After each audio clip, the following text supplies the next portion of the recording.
تاریخی ورثہ تھا تو کیا ہوا؟ مسمار کی جانے والی نولنٹن مارکیٹ لاہور کا قصور یہ تھا کہ یہ 17.5 کنال کی انتہائی مہنگی کمرشل جگہ پر واقع تھی۔ ریکارڈ میں یہ نہ میونسپل کارپوریشن کی ملکیت تھی نہ ایل ڈی اے کی۔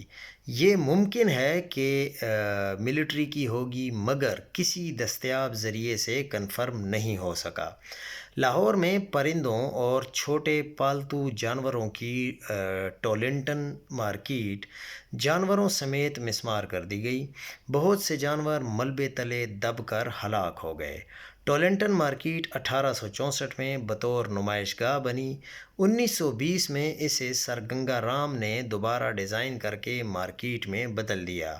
یہ طے ہے کہ اسے گرانے میں پنجاب حکومت نے ذاتی دلچسپی لی۔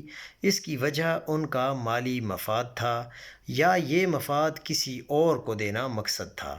ذرائع تو یہ بھی کہتے ہیں کہ یہاں ایک 11 منزلہ کمرشل یا پارکنگ پلازا بنائے جانے کا منصوبہ ہے۔